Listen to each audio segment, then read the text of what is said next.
Salut à tous, aujourd'hui, en attendant le début de la saison NBA 2021-2022, nous avons décidé de vous présenter 10 records qui nous semblent imbattables, ou alors difficilement. Parmi eux, vous allez voir que certains sont insolites, c'est le moins que l'on puisse dire, voire même honteux, mais bon, pour juger de ça, nous vous laisserons vous construire votre propre avis. Alors pour commencer, listons un record qui n'a rien du tout de honteux, lui, qui appartient à Walt Bellamy, Rookie of the Year 1962. Le pivot dans une saison régulière de 82 matchs en a juste disputé 88.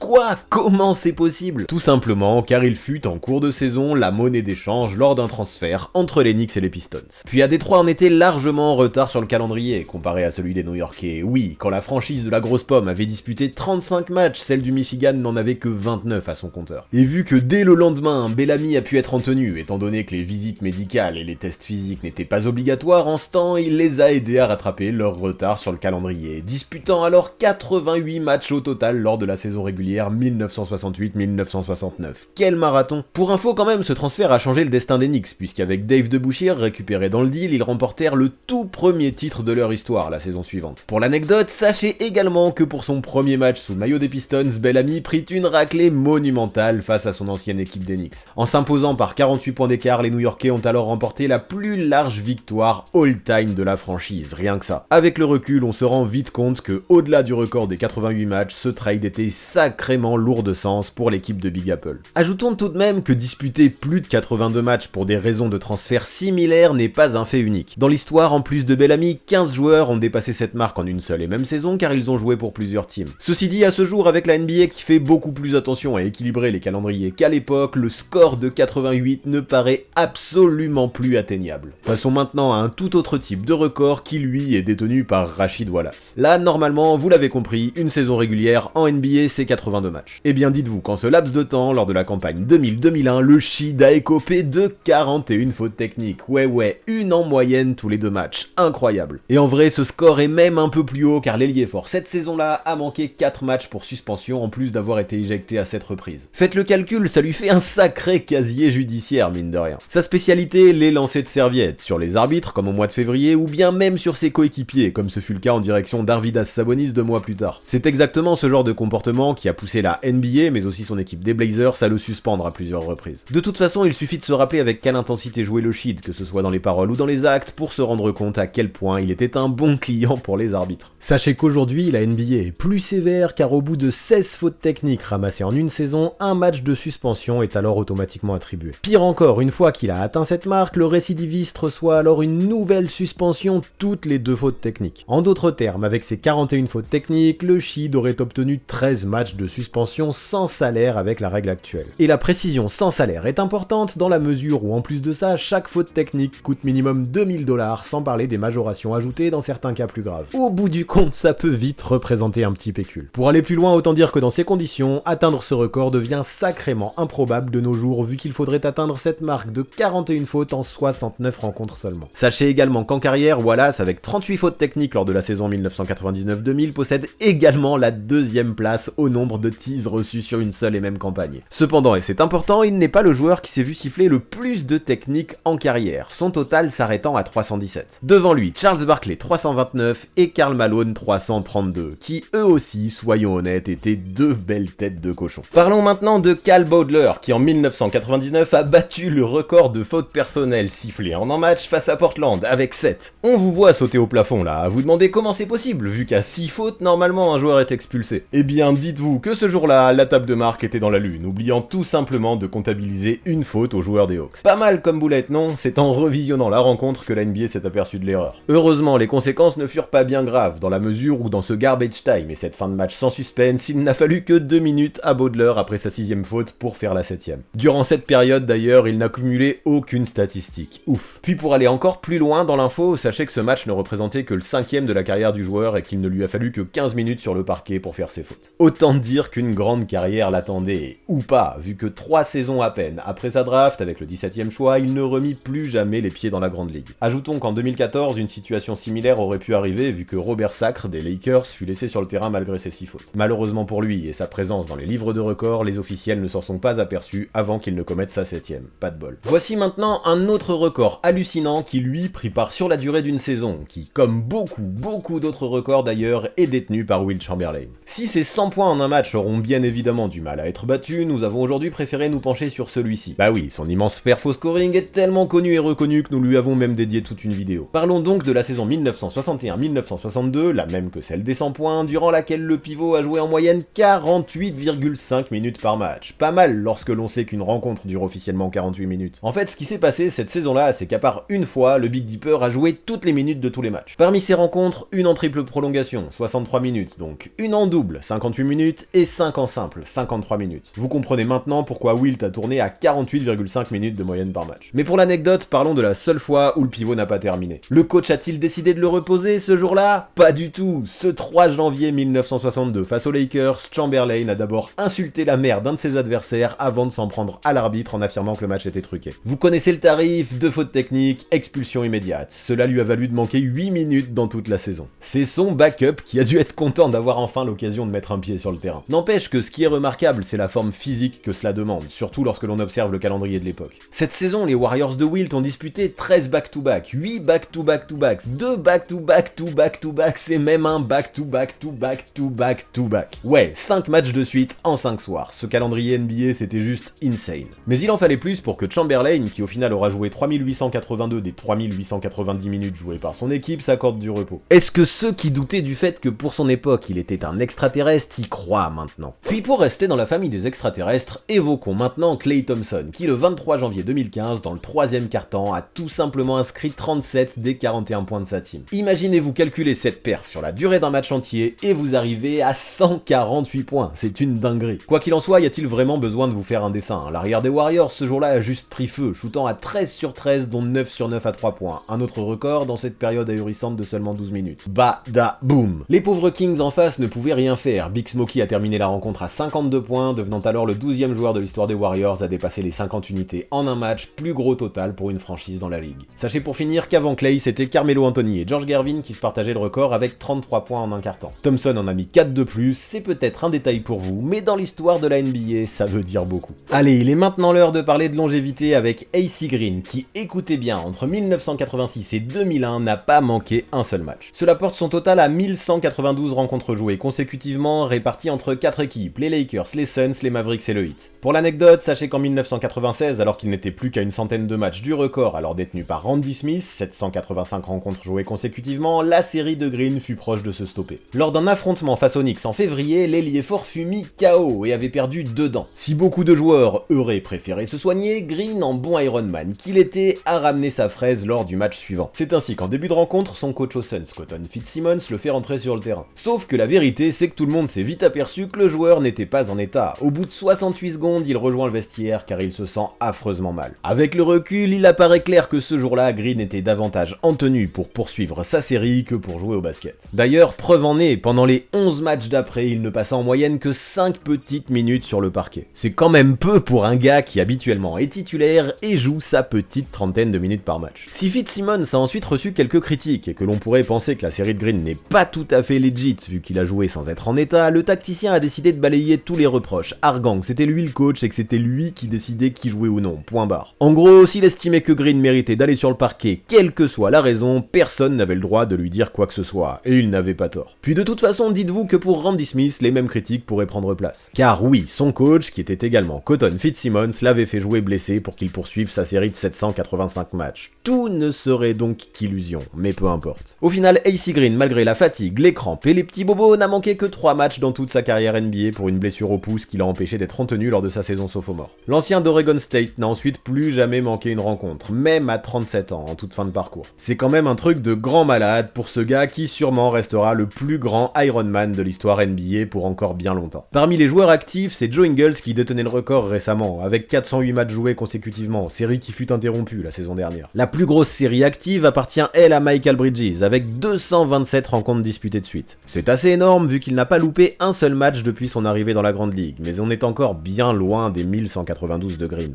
Vous avez capté, à l'époque, le load management n'était pas une expression qui appartenait au dictionnaire de la NBA. Par contre, sachez que si ce bon vieil AC Green impressionnait ses coéquipiers, c'était davantage pour avoir fait le choix de rester vierge toute sa carrière plutôt que par son indestructibilité. Est-ce que tout ça avait un lien? On ne sait pas, mais pourquoi pas, peut-être bien au final. Évoquons maintenant Jameson Curry, dont nous ne savons rien sur sa potentielle virginité. Ce que nous savons cependant, c'est qu'il détient le record de la carrière carrière la plus courte de toute l'histoire de la NBA avec un total de seulement 4 secondes passées sur le parquet, 3,9 même pour être exact. Titulaire d'un 10-day contract avec les Clippers en 2010, le joueur n'a pu rentrer sur le terrain qu'à une seule reprise durant ce laps de temps, à la toute fin d'un match face aux Celtics dont le sort était déjà décidé. Appelé par son coach Mike Dunleavy lors d'une remise en jeu décise, il a à peine eu le temps de regarder Ray Allen perdre la gonfle en attendant que le buzzer sonne. Sa carrière fut courte donc, mais Curry peut quand même dire qu'il a joué un match officiel en NBA. Et même s'il affirme que ce fut les 4 secondes les plus rapides de toute sa vie, il possède au moins cette fierté-là. Voici maintenant un triste record détenu lui par Anthony Bennett, numéro 1 de la draft 2013. Si dans l'histoire il fait partie des plus gros flops all-time dans la grande ligue, son début de carrière fut bien à l'image de la suite. Attendu comme un futur All-Star, même si le choix des Cavs avait surpris pas mal de monde, l'intérieur fut incroyablement mauvais lors de ses premiers pas en NBA. Car oui, écoutez bien, malgré un temps de jeu quasiment toujours supérieur à 10 minutes, il dut attendre son 5e match avant de mettre son premier tir, sur un panier à 3 points. Auparavant, il avait manqué ses 16 premières tentatives, devenant, avec son 0 sur 16, le joueur ayant fait le plus mauvais de l'histoire de la NBA pour ce qui est de l'adresse au shoot. Pour aller encore plus loin dans la médiocrité, il ne mit son 2e tir que lors de son 9e match, et au bout de 3 semaines seulement, son nom était déjà hué par les fans de Cleveland. Sa disparition des réseaux sociaux pour se recentrer sur lui-même n'y a rien fait. Anthony Bennett, qui en carrière n'a jamais shooté à plus de 42,1% de réussite, n'a que rarement réussi à enlever ce satané couvercle qu'une force obscure devait visiblement placer sur le cercle à chaque fois qu'il tentait sa chance. Toujours dans la médiocrité, nous pouvons aussi parler de Joe Fulks, qui pourtant lui est Hall of Famer. Premier gros scoreur de la Grande Ligue, dans laquelle il termina meilleur marqueur en 1947 et en 1948, l'ailier était aussi un sacré croqueur. Parce que oui, sans parler de ses pourcentages atroces d'à peine 30% de réussite en carrière, Fulks a aussi le record du nombre de tentatives ratées en un seul et même match, avec 42. 42, vous imaginez? Déjà que prendre 42 shoots en une rencontre, c'est énorme, en manquer 42, c'est quelque chose d'inimaginable de nos jours. Lors de cette rencontre de 1948 face aux Steamrollers, Jumpin' Joe a scoré 35 points, certes, mais à 13 sur 55. Bon, quand l'on voit que ce jour-là, les Warriors ont tiré à 35 sur 115, on se rend compte qu'à cette époque, l'adresse n'était pas la même qu'aujourd'hui. Mais quand même, 42 tirs manqués, c'est du croquage absolu. Sachez même, pour aller plus loin, qu'avec 38 tirs manqués la même année lors d'une rencontre de playoff, il détient également ce triste record pour ce qui est des matchs de post-season.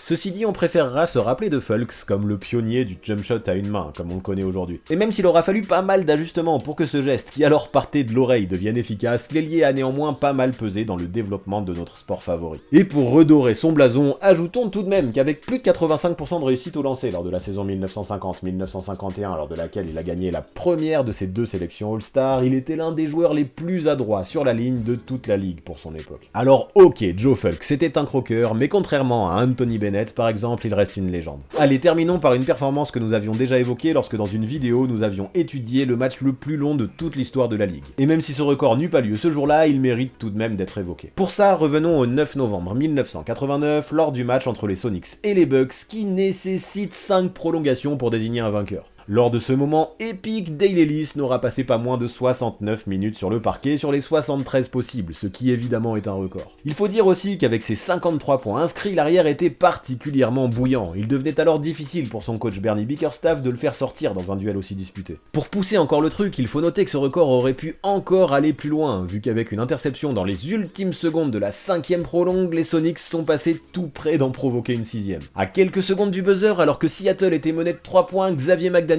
auteur de 37 unités ce jour-là, tenta sa chance à longue distance pour égaliser. Le ballon ne rentra pas, mais il fut victime d'une faute. Malheureusement, en ne faisant que 2 sur 3 au lancer, il ne put pas prolonger ce match pour une 6e fois, et dut voir ses adversaires repartir sur une victoire 155 à 154. À un lancer franc raté près, Ellis aurait potentiellement pu pousser son record à 74 minutes, un total inimaginable. Quoi qu'il en soit, ces 69 minutes restent quand même un record all-time, juste devant les 68 minutes passées sur le terrain par McDaniel ce même jour. Et comme pour les 9 autres records que nous avons abordés précédemment, il faudra que pas mal d'astres s'alignent de la bonne façon pour qu'ils soient battus prochainement. Avant de partir, pensez à vous abonner à la chaîne de Basket Info, mais aussi à celle du 6ème homme afin d'obtenir 2 visions complémentaires de la NBA. Les dernières vidéos mises en ligne apparaissent juste sous vos yeux.